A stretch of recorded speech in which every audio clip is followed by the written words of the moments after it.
Committee to order.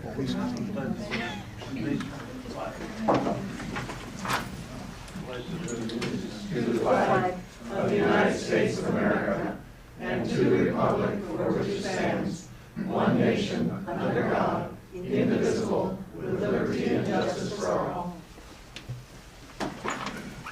We'll just go around the room and have everybody on the committee introduce themselves and other members too that are here. Grafton Sterling, Commissioner. Gary Kerr, citizen. Larry Silva. Pat Russell, citizen, resident since 2001. Ken Humberson, Commissioner. Barb Kemper, citizen. Dave McNeil, citizen. Hugh Kalani, Commissioner. Cindy Lewis Wolfram, citizen. Lee Moore, General Manager. Carol Bracken, budget officer. Karen Syke, staff. Bob George, District Engineer. Adam Grinstead, Engineering Manager. Patricia Holloway, civilian. Todd Weedman, civilian. Rob Cummings, CRW staff. Susandy Lorenzo, CRW staff. Kathy Jager, CRW staff and resident. Shelley Matthews, CRW staff. Kamka Budnam, CRW staff. Don Bunyard, CRW staff.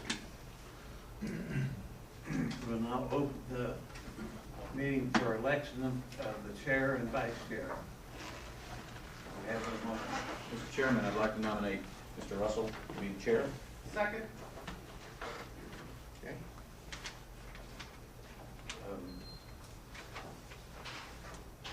Seeing no other nominations, we'll close the nomination and have a vote. All those in favor say aye. Aye. Abstaining. Opposed? Chair meeting. Okay. I have tried to study on this, so I hope we can move the meeting along. Those who looked at our agenda, I'm interested in making sure we have adequate public comment at each segment of presentations. I do ask our committee to, if you can hold your questions or comments until after the staff has made its presentation, and then we can get into the discussion and outline the pertinent issues I wrote. And then kind of leading up to the quorum, and then we got to get the vice chair here too. And then I notice we do have a couple of boards here. If there are parking lot issues, we can throw them up there. We now need to elect a vice chair. Is anybody interested in being a vice chair? You want to be a vice chair, Barbara? No, I was just going to make a nomination. Okay. Go ahead. I nominate Carrie Kerr. Second. Okay, Gary, do you accept? That's fine. Okay, I'll call for a motion. All in favor of nominating Mr. Kerr as vice chair, say aye. Aye. Any nays? Any abstains? One abstain. The next bit of discussion is our decorum. My intention is basically Robert Rules of Order. I'm not an expert, and I will rely on staff for procedural if it does come to that. Last year we did have kind of a guide of how to conduct ourselves. I don't expect that as being an issue. I will try to keep the meeting focused on the issues and moving forward. If you have some serious issues, I always encourage you to think about maybe writing it down. We probably won't have any major motions needed until later in the meeting because most all of our discussions up to item 15 or 14 is basically presentation, interaction with committee, public comment, response to public comment. So it won't be a while unless there's a need for a particular motion. I will also try to address you by your last name if I can. If I can remember, I have my cheat sheet here. But I ask that all the comments or questions come through the chair and then we can direct them as appropriate. Okay, at this point I'd like to turn it over to Mr. Moore, our General Manager. Lee, can you take forward? Yes, and what I'll do is pass the baton to staff, Ms. Bryce, who's our budget officer, and CFO.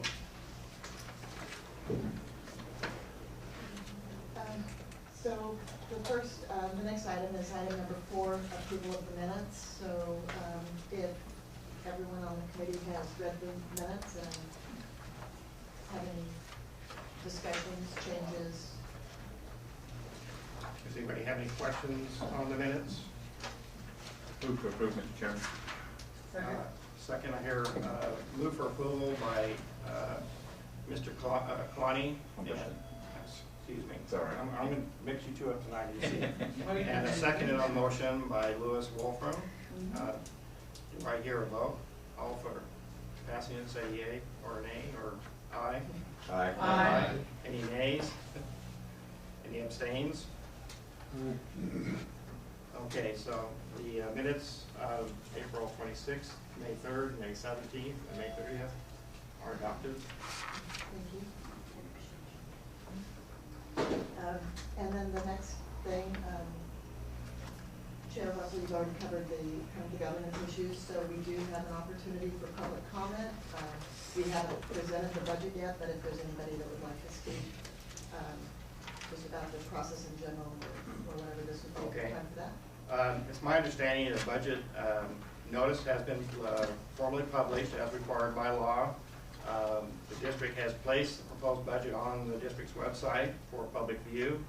And I haven't seen it, but I assume a copy was available to the public, at least in the offices of the district. So at this point, I'd like to go ahead and invite public comment. You can keep your comments brief. Usually 3 minutes is good. If it's more critical, I'll judge it, the need for it. So any public comments here? Okay, seeing none, let's move on. We're going to move into the presentation of the budget message, item 7. Okay, thank you. The budget was made available to the Budget Committee on April 18th and was posted on the district website on the 19th. We do have a copy here in the office for anybody that wishes to look at a hard copy of the proposed budget. We budget for 6 separate individual funds. Each fund has to be balanced resources to requirements. So here's our total summary of budget for the year, fiscal 13-14. We've got a comparison column so you can look at what the prior year was as well. That being said, when you're looking at resources and requirements, that's not the same as budgeted expenditures. So if you look at the expenditures, the budget dollars are quite a bit smaller. That's because we're not including the ending fund balance, we're not including the transfers. So what we have proposed is within a general fund, a spending limit of $7.7 million, in the CIP reserve fund, $3.1 million, and the revenue bond fund making that annual principal payment plus the interest payments for the year. So when we look at our resources, our revenue sources, within the general fund, water rate revenue is the primary source of revenue for the district, and it's at approximately 98% of the general fund inflows. The estimate that we have used does include the 14.25% increase that's effective after the April 30th billing for this year. Additionally, we have some smaller items, service connection fees, miscellaneous operating expense, rental income, earnings from investments, miscellaneous non-operating, and in the past we've had some grant funds. This year we do not have any grant funds in our revenue. The expenditures for CRW within the general fund, we have personnel services. That is made up of 6 different departments. We have water resources, which has 10 employees. The operations department has 11. Water resources, just to be clear, that's the working at the water treatment plant, the water quality people, as well as the water plant operators. Operations are the guys out in the field. They do some meter reading. They do a whole series of activities to make sure that the distribution system works. We've got finance, accounting, and customer service. That department is 7 employees. That's my department. We prepare the budget. We do the audit, the annual audit every year, as well as provide customer service to any ratepayers that call in. And we have the administration department. A portion of the administration department is charged to the Board of Commissioners. 30% of the general manager's time and 50% of the executive assistant HR generalist is charged to the Board of Commissioners. And the engineering department, which has 5 employees. One thing you'll see in this year's budget is an increase in the benefits cost, and that's particularly because of a PERS increase. We get PERS rates every 2 years. They update them. And this increase this year is pretty significant, and that'll be in this budget and the next budget year. However, this morning I found out that the House approved Senate Bill 822, and there may be a recalculation with limits on the increase in PERS. We don't know what that is yet.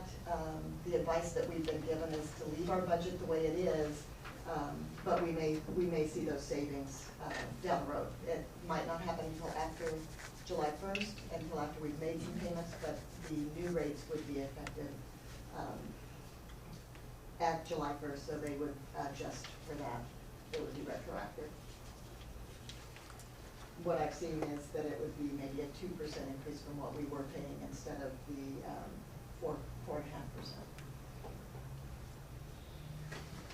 We also have materials and services, and one of the things that I'd like to point out is that much of what we do is based on external mandates. We have federal and state regulations that tell us you must do this. Some other items that we consider external mandates are the things that we must do in order to provide water. For example, our utilities. Paying the electric bill is an absolute external requirement. We need that to produce the water as well as to distribute it through the pump stations. So about 70% of the budget is external mandates. We also have what we consider internal mandates. That includes compliance with board and operation policies. That adds another 20% to the budget. So now we've got about 90% of our budget is basically given to us. So we don't have that much discretionary. The remainder of the budget is just over $400,000 is identified as either best practices recommended by various entities, industry, or professional organizations, as well as items just to meet customer expectations. One of those would be accepting credit card payments. We do have to pay the transaction fees for those credit card payments, but our customers expect that they can call us and make that payment or go to our website and make a payment using a credit card. So one new thing that we've done in this year's budget is we have included some decision packages for items that tend to be one-time items. And we'll discuss that in further when we get to the general fund portion of the budget. The third category we have capital outlay, and capital outlay is defined items that are greater than $5,000 and that have a longer than 1 year life. This budget includes 10 items for $209,000, and I've got it broken out here into the different categories: improvements, general equipment and tools, lab equipment, computer equipment, and other improvements. 4 of the 10 items are items that have been deferred for the last at least 3 years. And you can look at that, the list again. As we get into the general fund, we'll be looking more specifically at the items included in that capital outlay. And then some of the items that are in there are recurring items. We've got ensuring that we have a SCADA system server, so we have a cyclical replacement of that server. We also put dollars in for the large meter replacements. And those large meters, those are tied directly to our ability to collect revenue from our commercial customers. So we do have some opportunities.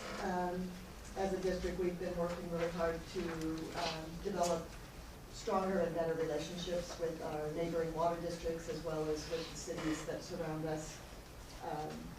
We have a draft ORS 190 with Sunrise Water Authority, and we're at a stage with that, hopefully that we'll be able to move forward and have some open houses or other opportunities for the public to come in and ask questions and provide feedback on that.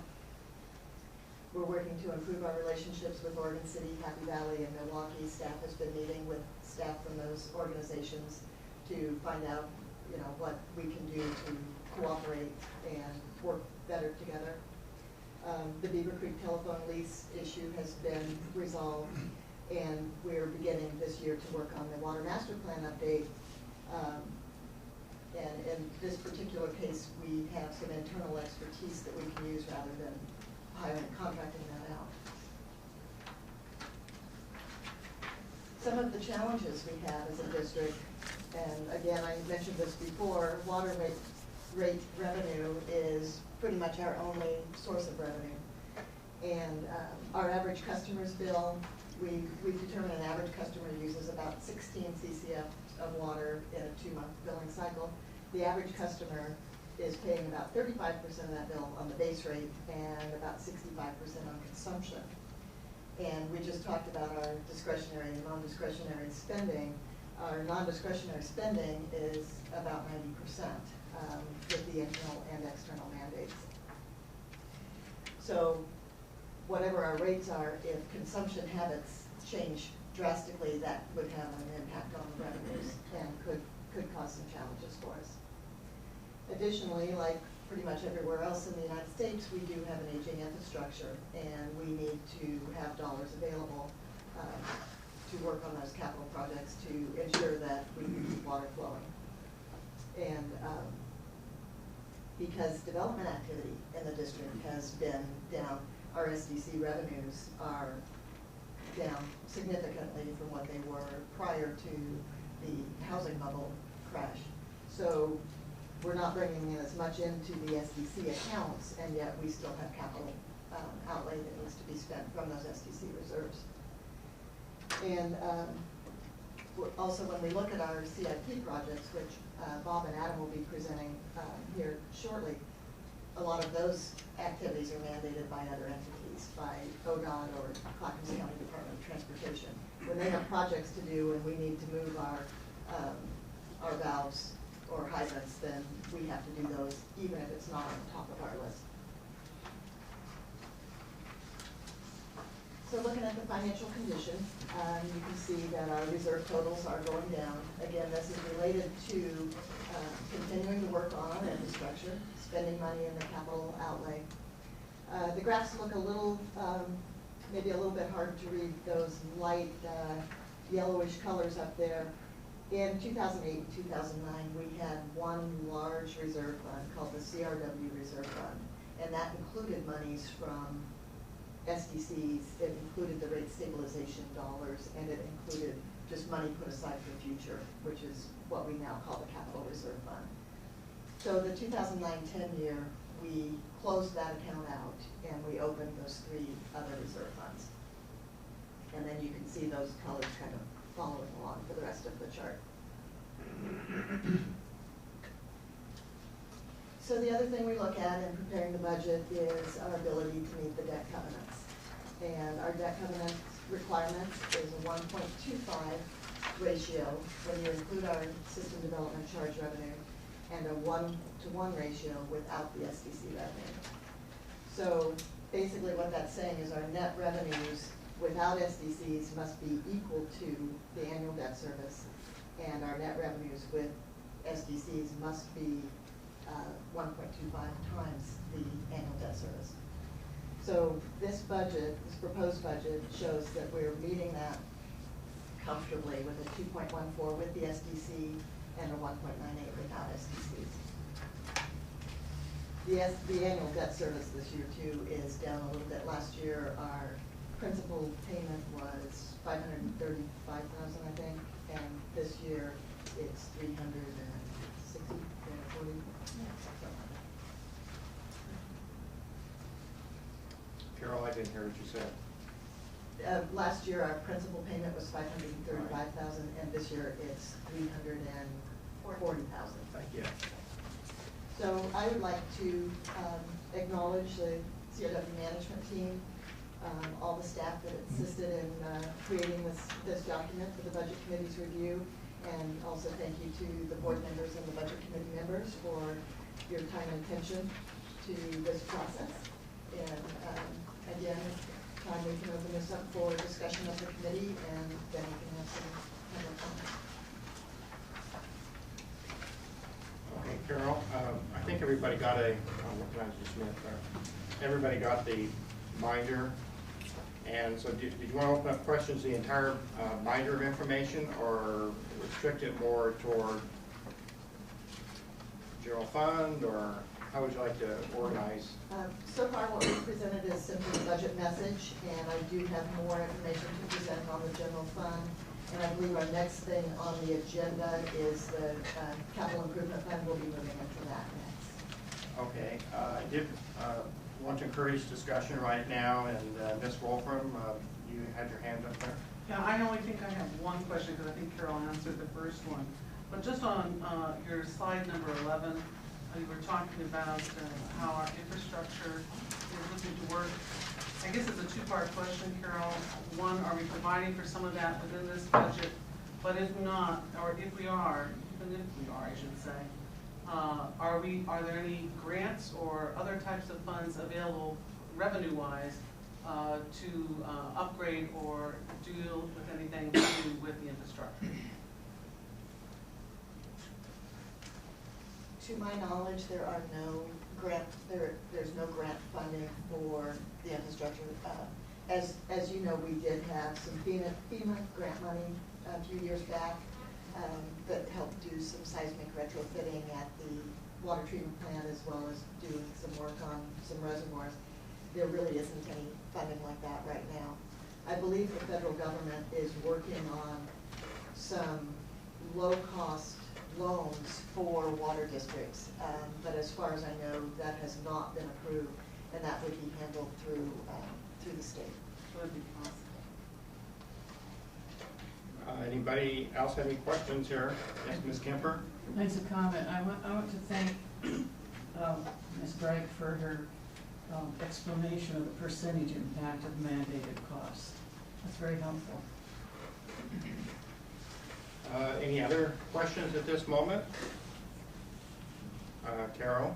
I did have one more thing to add. We actually do have within our CIP fund this year, and I know that Bob will get into this in more detail, is the connection between ourselves and the water treatment plant, what is it called? Fiber optic. The fiber optic connection, and there is a county program for wiring rural county, and we are able to take advantage of that. So much of the cost of that project that we've been wanting to do for a while, my understanding is sometimes, like when our managers out there want to open the budget document, it takes 4 minutes. So they try to open it up, they go get a cup of coffee and come back and see what's up. So the fiber optic should help that. That should be significantly faster than the P1 lines that we currently have. And this is a county project that we get to kind of piggyback on, and it will save us significantly. So what is the cost from the county? Yeah, just a minute. Let's try to get our questions directed through the chair, and I'll recognize you. Mr. McNeil, go ahead. Yeah, do you know what the cost is between your T1 and the county cost? I know what we have budgeted in the CIP, and that we'll be talking about that soon. And so maybe at the time when we're talking about the capital improvement projects would be a better time to get that into. Any other questions of the board members?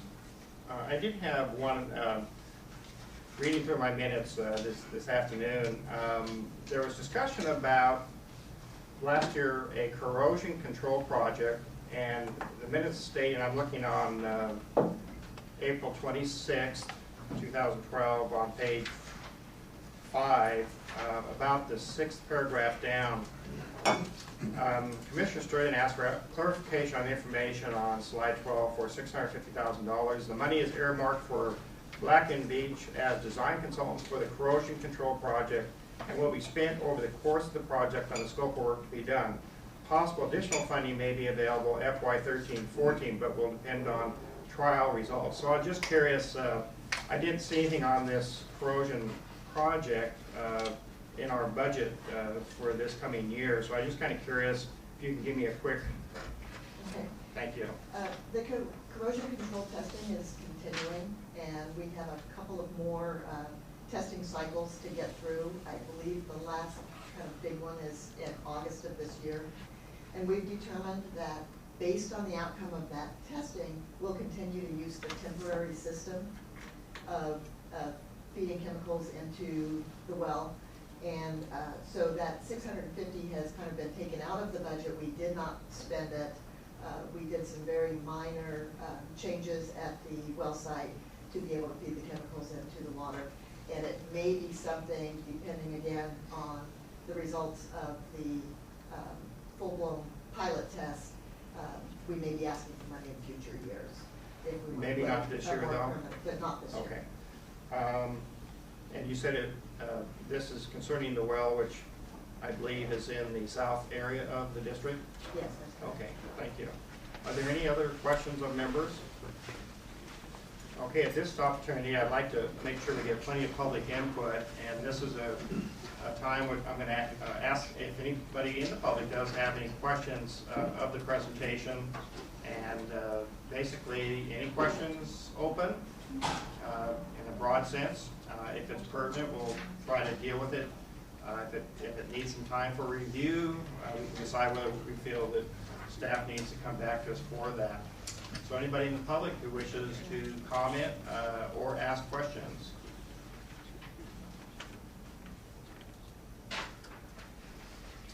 Okay, at this point, we are going to have a switch over, I understand, so I'd like to have a 5-minute break. We'll re-adjourn here at, how about 6:35? Is that okay with everybody?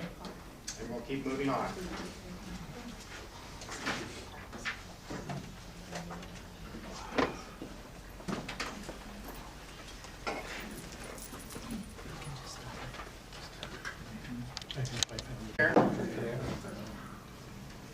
We're now at item number 9 on the agenda for anybody following us here.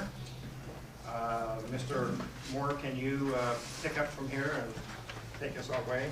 Yes, the CIP and our capital programs are going to be presented at the planning jointly by Adam Longstead and Mr. George.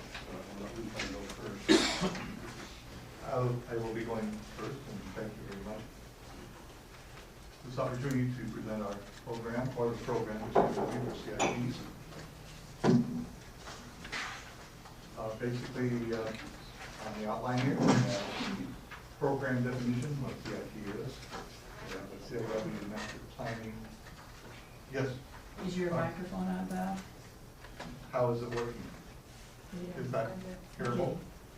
You're in my no hear range, so could you speak up a little bit, please? Is your microphone on? Right here. Is it working? Tap it. I know it works. Is this one more sensitive? Do we Is this one here? Got it in writing anyhow.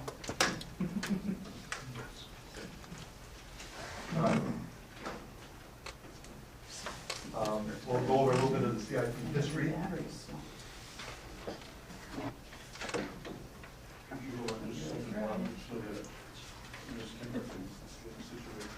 Yes. You let us know, Barbara, if you can't hear, okay? Pardon? Let us know if you can't hear. Yeah. Can That's you try much now? better. Can you hear Yeah. that? Yeah. Is that better? Very good. Thank you. We'll continue then. We'll go through how we develop a development of CIP process. And we'll go over the 2013-14 project information. And we'll talk a little bit about our future planning. Basically, figure 1, this is our district form. You have larger copies of it there, instead of smaller PowerPoints for your reading later. Basically, what is the capital improvement?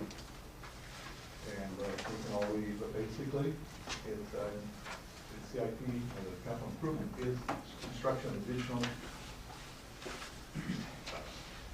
addition or structure that enhances the value of the piece of property, or replacement upgrade that extends the useful life of an asset. We do these many times in our water lines and in water treatment plant, pump station, and reservoirs. What is the capital improvement program? The program, if designed properly, enables us, the district, to identify short and long-term capital needs, helps us rank those. Many times that's an internal and external issue. Coordinate their scheduling, determine the best methods of paying for them, rates, funding, methodologies.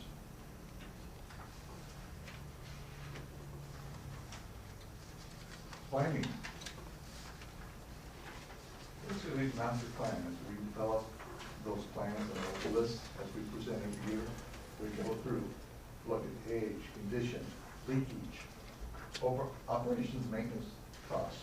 Capacity is a big one. A lot of our system, well, since the system is old, we've been here since, and I keep getting this wrong, I think the 30s or 40s, Don? Since the 40s.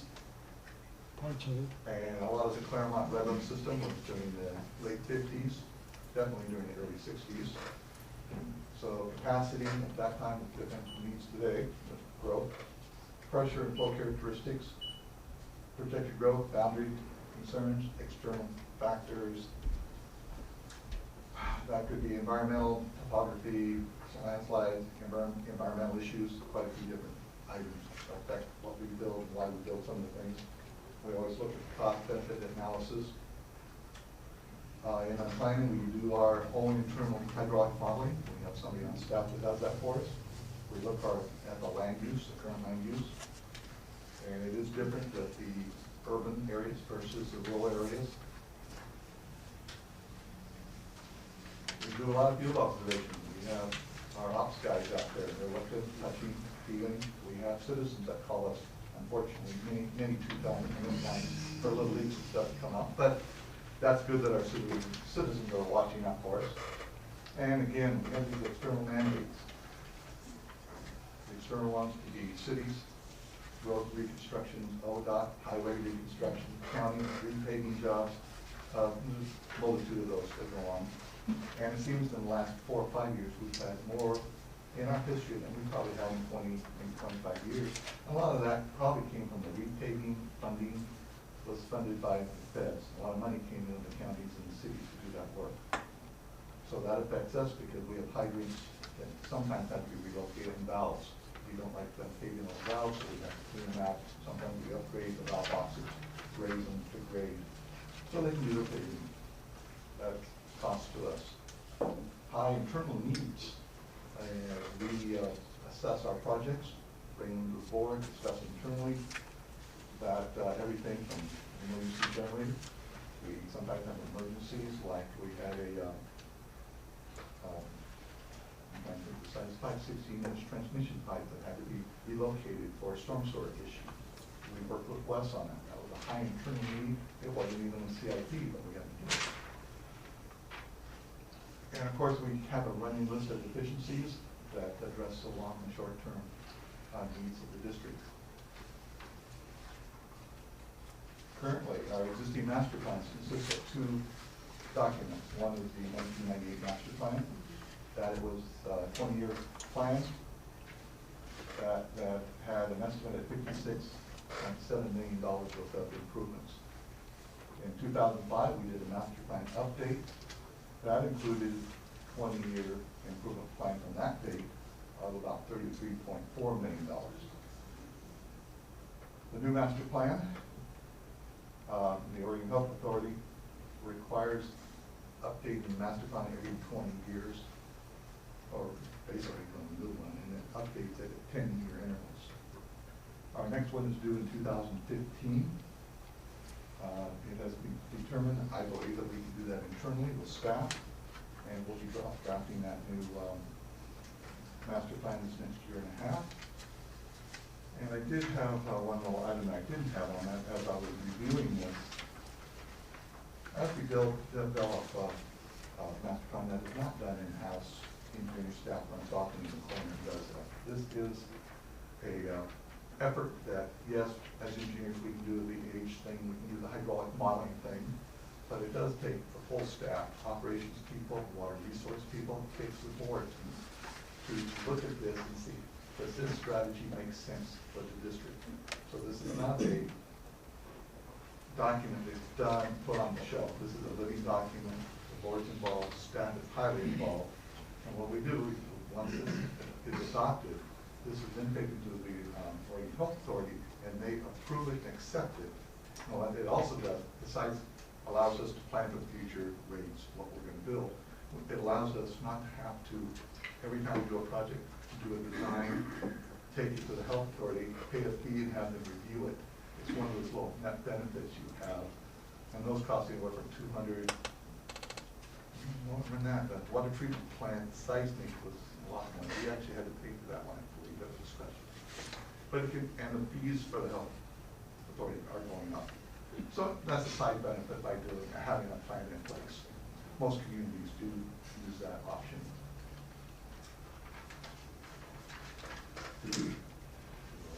So, yeah, we're gonna kind of go this like a tag team approach. So if it doesn't work for you, just let me know, and I'll let Bob do the whole thing.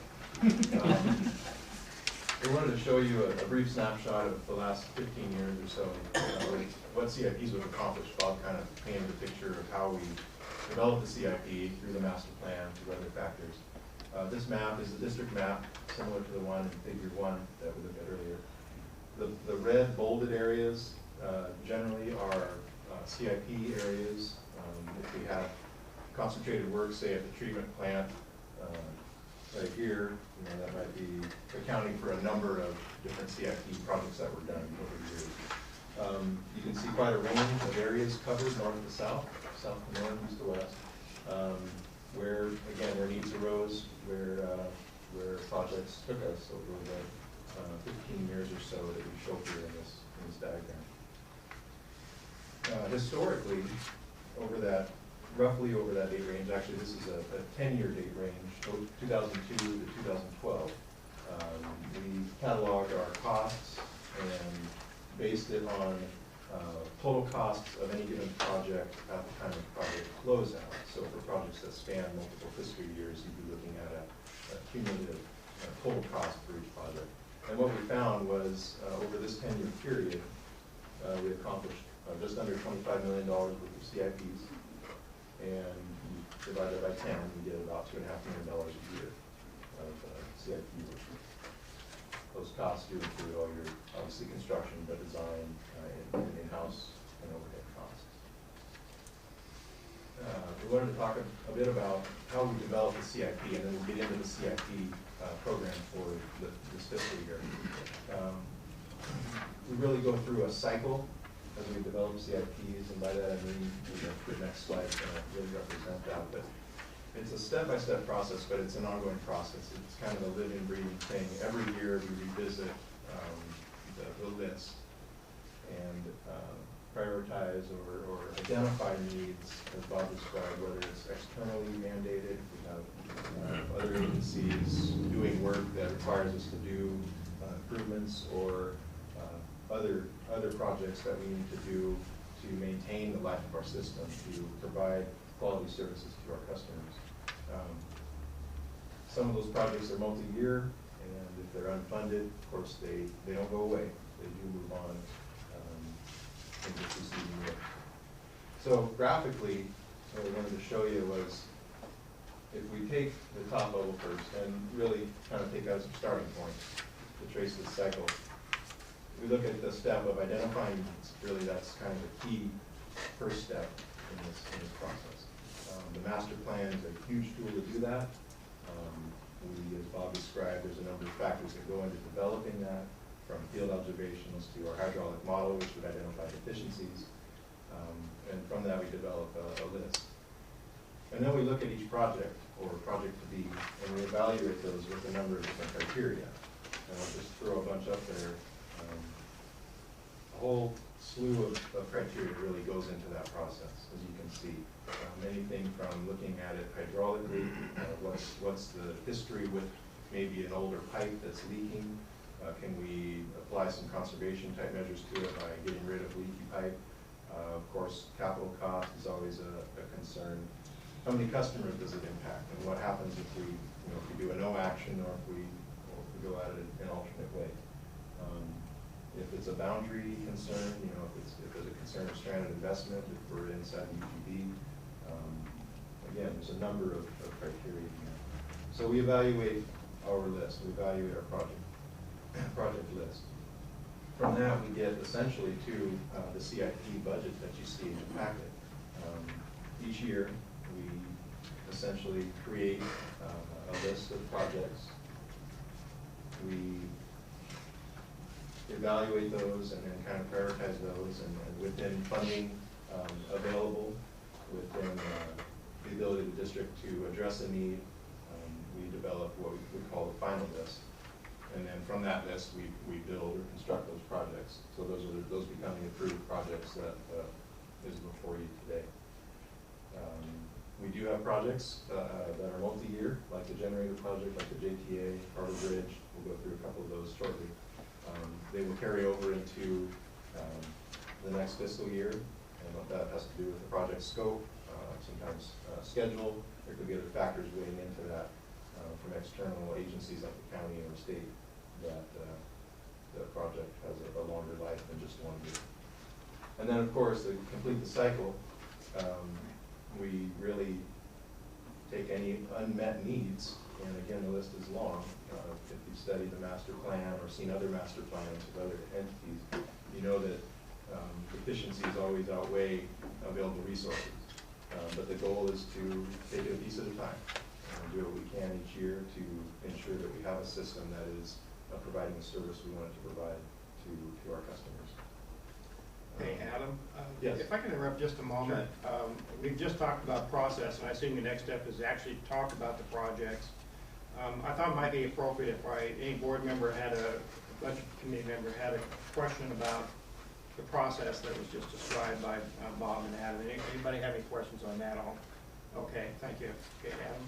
Sure, Bob? So we'll let Bob jump back on ship here.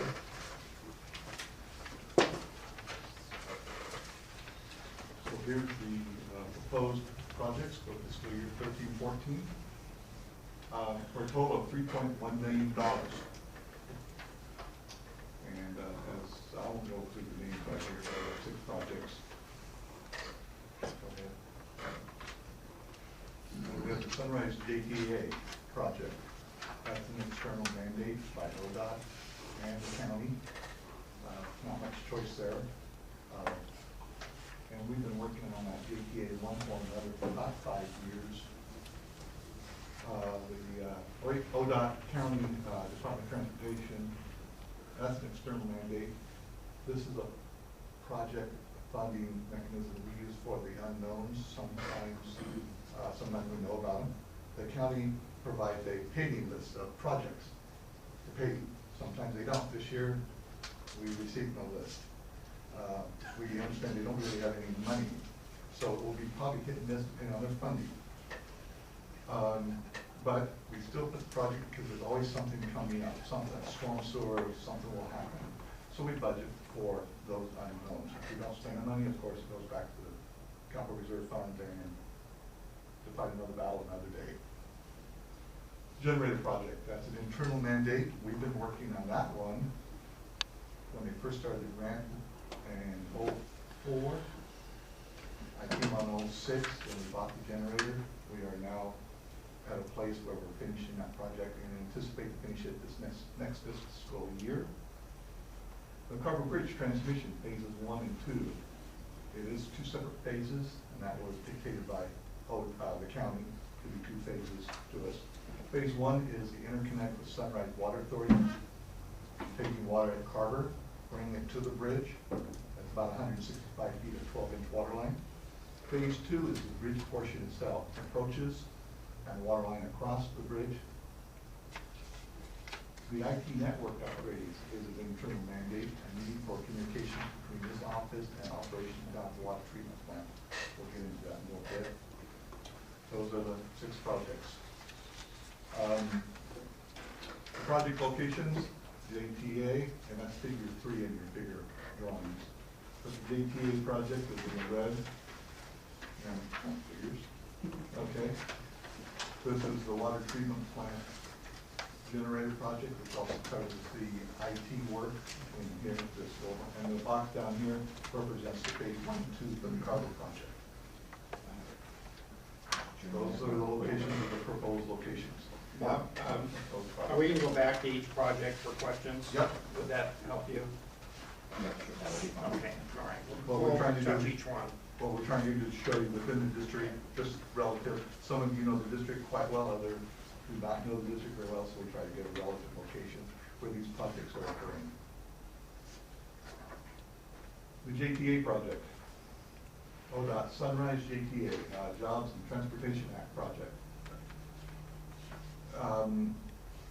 Right now, the ODOT's final accepted project is a 2-lane road between 82nd and 205, out to 122nd, and you saw on the map. And we have water lines that need to be relocated as part of that project. Bob, Yeah. let me know when you're done with a particular project so we can see if we need questions on it. Yeah, I can do that. Fortunately, as we went through the designs, the majority of the work, about 70% of it, will be paid for by ODOT. So there's substantial, it's called savings, but we dodged the bullet just because of the very nature of the work. And we've been working with ODOT's engineers and our engineers, OBEC, to do the design and get the thing bid. And it has been bid, and it is starting construction, but we don't have, here probably within the next month or two. Site map. We'll start up here, this is I-205 and 82nd area. They're rebuilding 82nd Avenue. This whole interchange is a major change if you were to study the JTA, and the county has a very nice series of maps if you're interested in the detail of the highway system. Rebuilding Enoch access area, closing off the railroad crossing at ODOT's office down there on Monfield. Down here on Mather by the Camp Whitacombe, the overpass is going to block off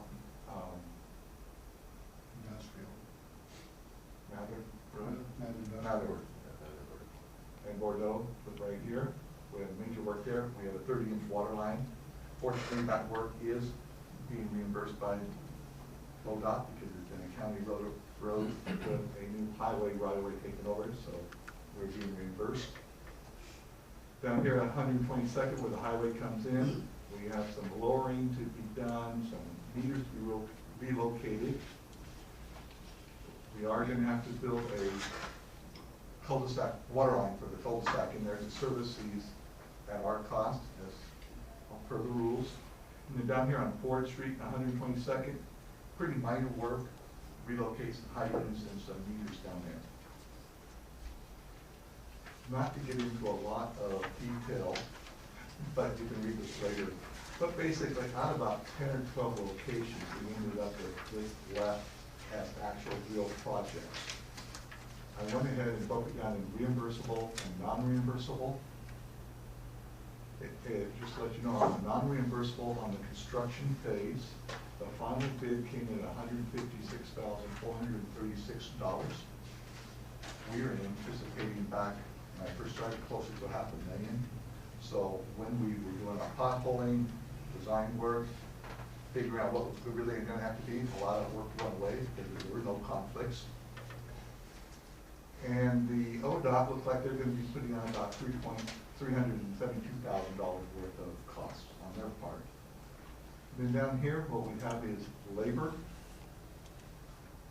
The total amount of labor is $169,000. Of that, we're going to be responsible for about $54,000 ultimately. But in the budget process, we have to budget for the full amount. That's the way that we have to pay for the funding to ODOT and get reimbursed. So the budgeting process, we need to budget for the full 169. I know for a fact that it's going to be less than that. I have anticipated about $161,000 in a 2 to 3 year period. So this year's budget, I anticipate $111,000, with future project costs being $50,000, maybe $60,000. I'm saying 50 right now. pick that up next year with a future project and reassess it and bring it back to the budget committee next year for a continuation. This JTA project is a 3-year project. I'm thinking the water line work also will be done probably in the first 2 years. The last year will be paving, landscaping, signals, the detail work.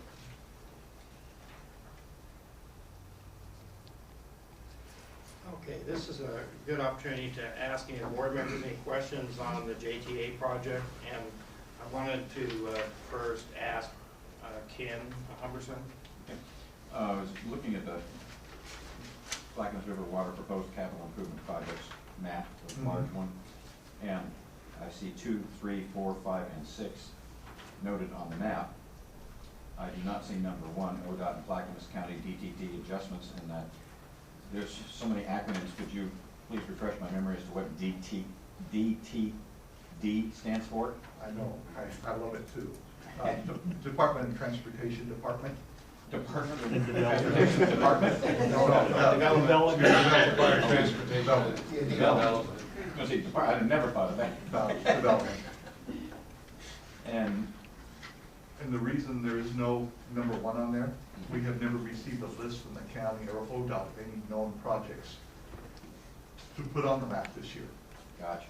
Last year, I think we had 4 or 5 that we knew about, and they gave us, so we could talk about those. Those were paving projects. Okay, Mr. That's why McNeil, I it's- think, had a question. Yeah, just so you know, ODOT spent all the money last year for paving. There won't be any more money until 18. Just so you know, That's good to know. They advanced all of their CIP money for last year, and their revenue is going down quickly. My question is, there's a bill working through the legislature right now to add the Tolbert overcrossing. Will that, they're meeting almost daily with the county and with the state on trying to figure out how to get that first alternative funded. Is that going to change your numbers?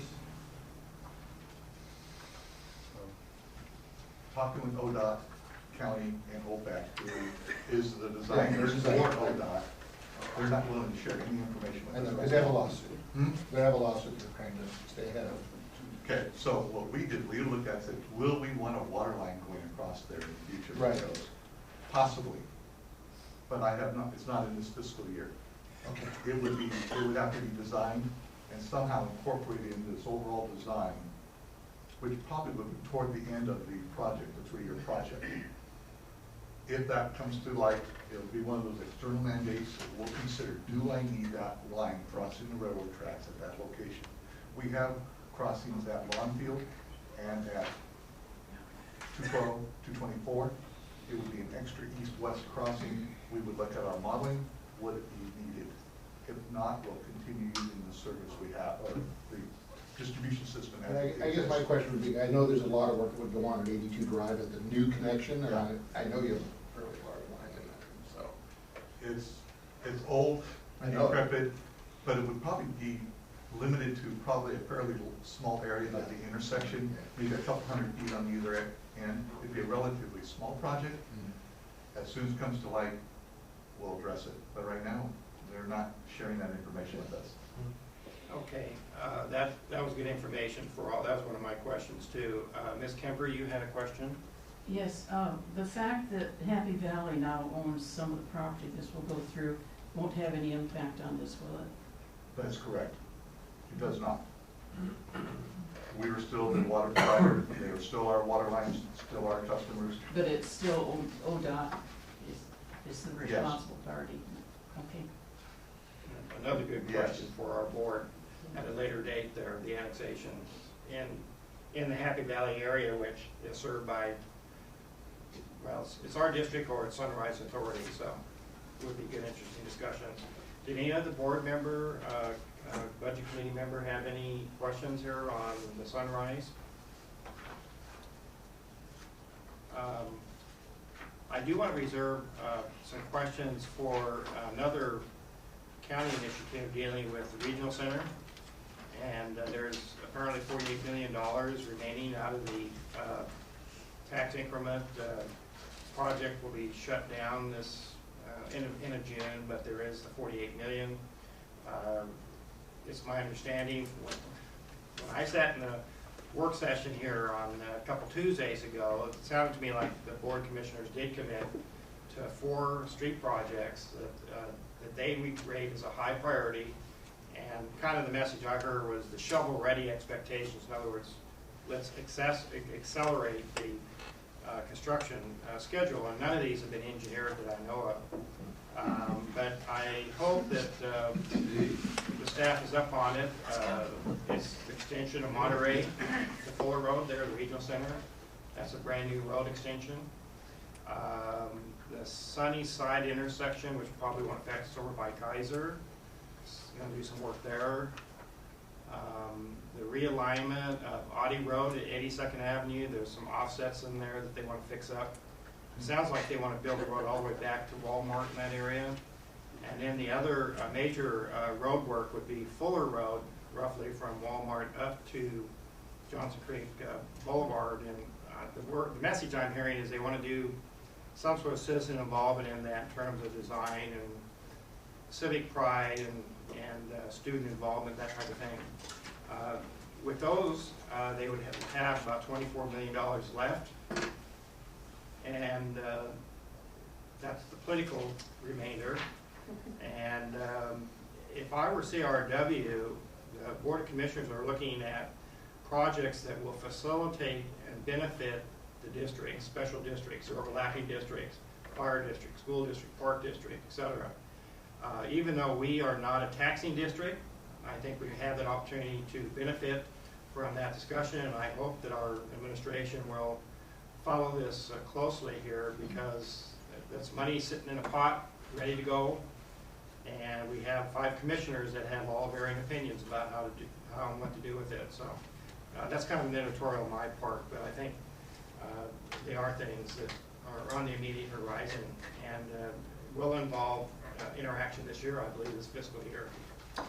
Any other questions about Sunrise, the regional center? Okay, so we can move on to the next project then, Bob?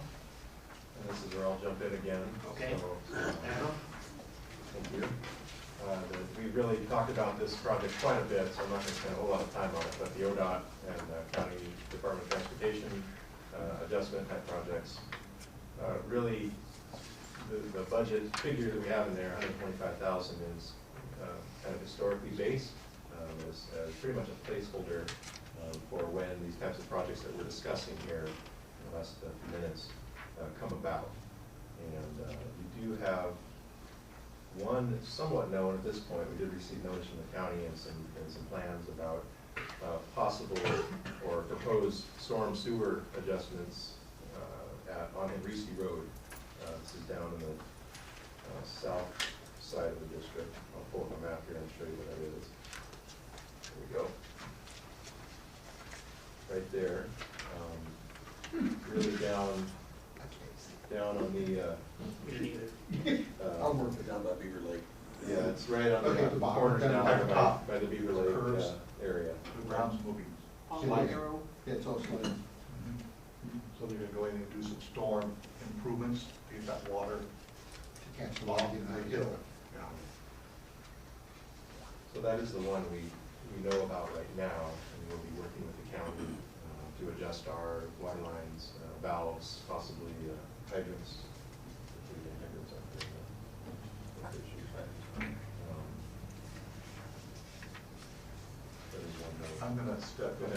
This is one of those situations, we've known about this job for 2, maybe 3 years. We get little notices, they call out, we do some locates, ops goes out, we paint it all up. We go out, take pictures, they get all excited about it, and the job goes away. It came in a week ago, complete drawings to 90% for us to comment on. It's like, it'd been nice if it had been kind of more process driven, so we could comment earlier on, because there's some comments in there, I think we can almost minimize most of the conflicts by small design changes to the storm depth. Yes, we have a 12-inch water line in there, and I don't want to have to lower it, we'll move it for a storm line. But storm only works by gravity, and we work by pressure, so we usually have to give up our space. Anyway, it's one of those, I won't say last minute things, but they wait until 90% drawings for us to comment. When we'd like to see about 30%, so we can comment. Maybe we'll push shove on the design to get something so it doesn't cost us as much. Is that it on that? Yeah. Are there any questions on this segment of the capital improvement? Mr. Kalani. Mr. Kalani, I'm sorry, I got you twisted First, up. being You that- want to trim your name around That probably won't help There we with go. that. You. Let's see, what are they gonna do over there, to mitigate the slides, that you were talking about going down Henry's and? What it looks like from the drawings, and like I said, we just got it, and we've been busy on this versus, Yeah. but it looked like they're going to collect the water on the uphill side, Uh-huh. bring it down the hill, bring it across the road, so the ground isn't as saturated in that area. Okay. It looks like the water's coming down the hill, the whole hillside's saturated. Right. Goes on through the road bed, and then on the far side, on the downhill side, the ground just keeps moving with the saturated ground. But if you get the water out of there, the ground will stabilize and not be as saturated. Yeah, from about Athens, where Athens comes in right there at the top, from there down, it's all done sliding Right. down the hill. Are there? Do they have a date that they're gonna start work? Have they let contracts in? No, this is a 90% for comments. Uh-huh. I believe they said toward the end of the year, this year. Any other questions on this particular project or others related to this? One other, did you indicate roughly what our expense would be here on this? Do you have any ideas on that, if it's 90% engineered? You don't yet? We haven't had an opportunity to review it. Okay, all right. We just received it 4 or 5 days ago. Okay. Questions? Yes, Madam Lewis Wolfram.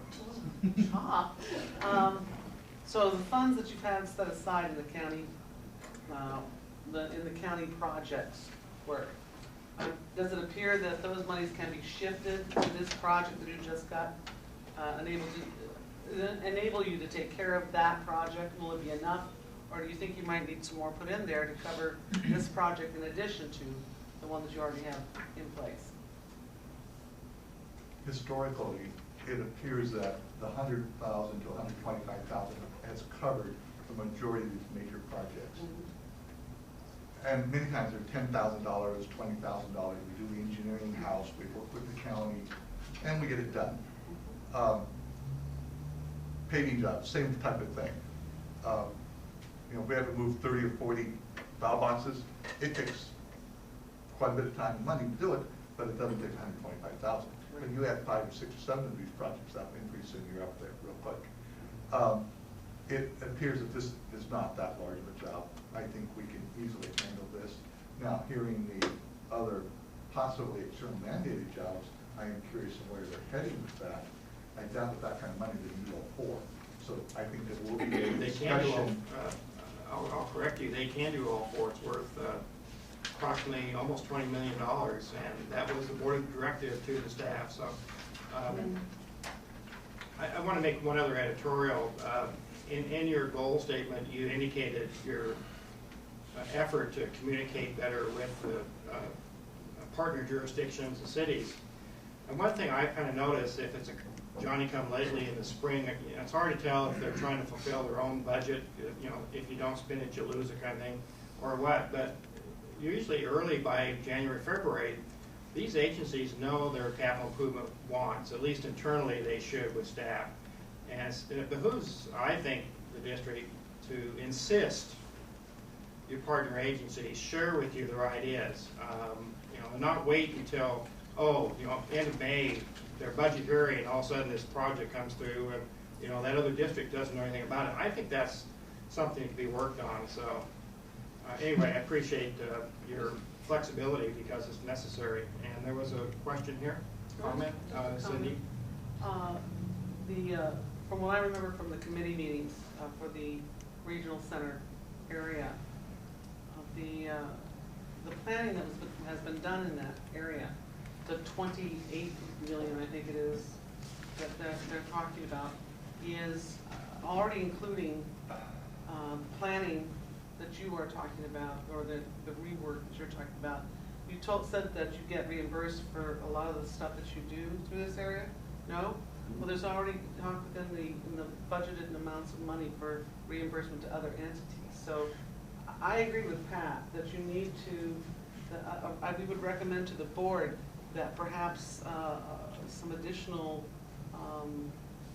coverage by maybe one of the members of the board in some of these additional external committees that are there might be a good way to keep in contact with it. We had on this committee people from Clackamas Community College and other entities, not county people. This was where this information was developed and brought to the table for the county commissioners to go through. So maybe if Clackamas River Water commissioners could assign that type of work to one of the commissioners, it would be a good way to keep the engineering department aware of things that might be coming up in the next year or so. Just a suggestion. But Just a moment, I wanted to comment, the city did sit on that working group, an exercise that undertook 9 months worth of meetings in public and among technical staff. So unfortunately, I don't recall CRW being part of that technical staff participation, and I think that's just probably an oversight in the exuberance of planning, but I appreciate your insight on that, Cindy. And then I want to recognize, I'll get you figured out, Mr. Kalani. Thank you. One of the things that I was assigned when I came on board the commission was to attend C4 meetings. And I think that's the appropriate forum for what we're talking about now. However, there was, for some reason, CRW was frozen out of the inner workings of that group. And hopefully within the next meeting or two, I'll have a more stable relationship with that group. At least I'm trying. Yeah, Mr. Klein, what position or what representation do you, how do you participate in that C4 group? Do you represent any particular I represent CRW, but as a guest. Okay. I don't have a place at the table. Apparently we had one at one time, but it was taken away. Great. 3 years ago. Okay. Is there any more comment on county DDT and ODOT miscellaneous efforts? Mr. Chairman. Yes, Mr. Moore. One of the things that you're referring to is as frustrating to us as it is to apparently many of you who participate in these community activities. One of the difficulties, we have made overtures to the county on numerous occasions to be at the table. Unfortunately, water is kind of an afterthought, and so people don't always factor that into their plans. And the other thing, and not being critical, but just as an observation, one of the frustrations even within the county is there's about 3 points within the county process where these projects get hatched. One is in the planning department, the other one is in the transportation department, and the other is in the maintenance department. And it's not obvious to me that those 3 entities always talk to each other. And so as a result, we typically are the stepchildren in the process of the special district. But we have continued to try to engage, and sometimes we've been successful, and sometimes we haven't been. So. Mr. Yes, Madam Wolfram. There is an upcoming meeting of the committee that was working on this regional center process, coming on May 8th in the morning hours. And if either the board or staff can have someone at that meeting, I will make sure that the board will, that Mr. Moore will get the materials for it so that that can be applied however is necessary. Any other questions here, comments? I do want to assure the audience that before we get out of the CIP program, we will open up for comments and questions on that. We'd like to just finish getting through this, and hopefully we're moving right along here. Okay. Moving right along. Yes. The next one is the generator project. And this is probably familiar to most, if not all of you, except possibly Mr. McNeil. I can talk about this one for hours, but I'll keep it to a couple minutes. This project, as Bob mentioned earlier, was kind of birthed back in 0304 as part of the FEMA project, FEMA grant. When the grant was rescoped in 07, it was found that the funds to do the critical work, really the structural upgrades of the plant, was really enough to do that and not to install the generator. But we did purchase a generator, and now we're at a point where we're ready to install it. In the generator study that we did a couple years ago, we identified a lot of electrical needs at the treatment plant itself. The plant is going to be 50 years old next year, and it's been very well maintained, but it's old, and a lot of the equipment there is outdated. You can't get replacement parts for it anymore. So to accommodate improving life, health, and safety, really a key focus there on those items. We determined as part of the generator project, we would need to upgrade much of the electrical backbone of the plant. So we're going to do that. We have a contractor who's worked with us through design, Oregon Electric Construction.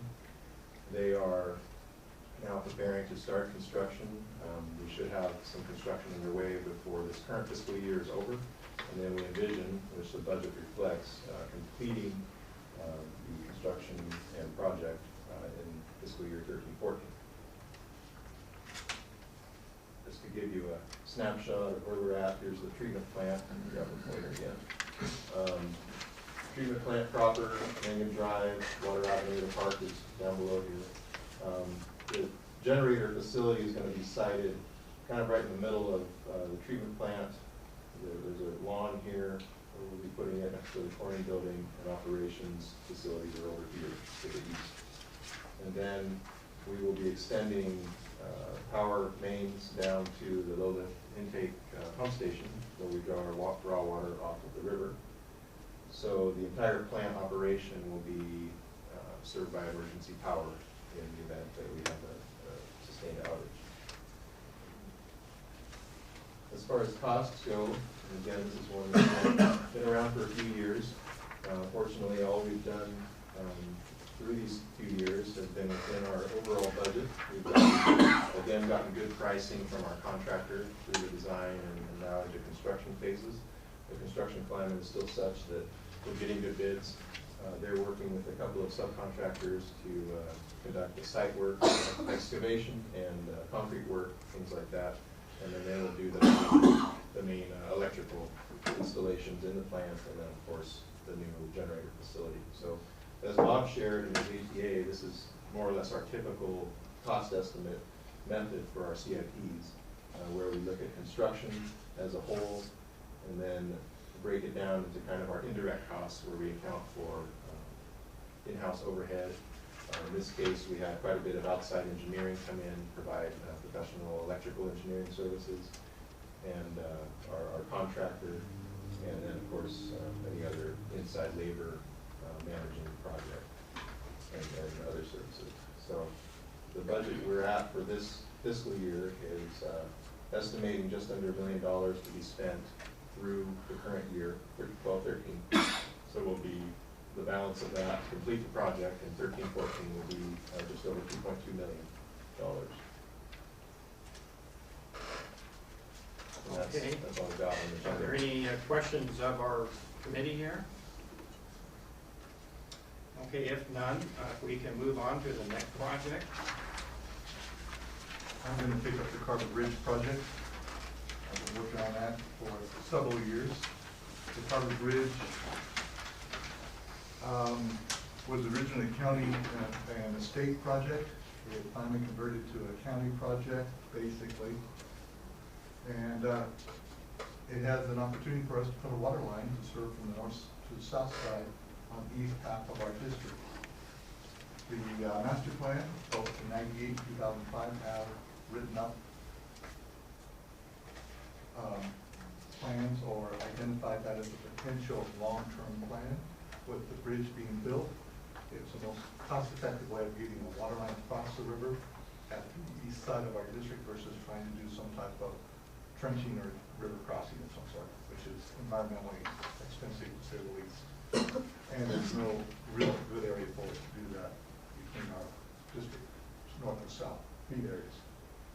So the phase 1 work is a source connection, our intertime Sunrise Water Authority. And then the phase 2 work was construction and transmission main across the bridge itself. And the future phase, which is a phase 3, which actually connects phase 2 on that road to existing water lines. And that's probably planned at least 2 years from now. We have not put it in our, we have not tightened up that schedule because the bridge is not completed. And until that's completed, water lines are in place. I have the plan alignment preliminary laid out. I know what the costs are. Today's cost. That's going to be. So the site map. In the district, location, Carver Bridge. By the old Carver Bridge, they took the Carver Bridge out and they're putting a new bridge up. I don't know if you guys have been down there at all. You all. Phase 1 work is our connections and Sunrise. They have a 12-inch in Carver. The crossing itself, of course, is on the bridge. The phase 3 part connects to the end of the bridge to the Hatton system, or the resident system, which is on Hatton Road. So we would, in the future, be able to feed water from Sunrise Water Authority and feed all the burgundy-colored customers, which is a little under 200 customers. That would be the initial phase of providing water to the south side. To go on a little bit further in the big long-term planning, the next phase would be the phase 4, which is a water line from the Redmond Reservoir actually coming down Butterfield Lane and tying into the Redmond system, the main portion. We have a water line on Patton Road that's way undersized, and it's 40, 50 years old, okay, undersized. This is a more effective for capacity and probably cost, because this is all existing easements and not country road, but driveway that we would be building probably half of it in. Quite a bit of savings there. And capacity, we'd probably bump it to a 16-inch water line. This system then would save in pumping costs, because right now we have hydraulic heads and fire flows and just demand issues everywhere out there. If this works, and I believe it would, phase 5 would be a pump station, because of the grade difference between the north and the south. We would pump water up to the reservoir. That would provide water all the way through the Redmond system to this phases 1 through 5. And this is probably a 5 to 10-year long-term plan. This is not something we have to do tomorrow, but we do have that opportunity to get across the bridge. Mr. Chair? Yes. Mr. Cutler, I have a question. Are we ready for questions on this? Okay, I'm sorry. I can continue on the budget piece, the dollar cost. Well, I'd like to have you finish your presentation on the Carver effort, and then we'll open it to questions in general on that Carver area. Here again, our breakdown, our labor, the first phase 1, 165 feet at 12 inches, about $78,000 worth of effort. And the reason it was not incorporated originally into the bridge work was the county did not want their contractor having to work on ODOT right away, which is the Carver 224. So they had us break it out, so we're dealing with it that way. The next phase, again, the breakdown. Now this is the actual bid documents for Wildish, and that's $352,000 for our water line work. And then we have a contract with the county for construction management at $65,000.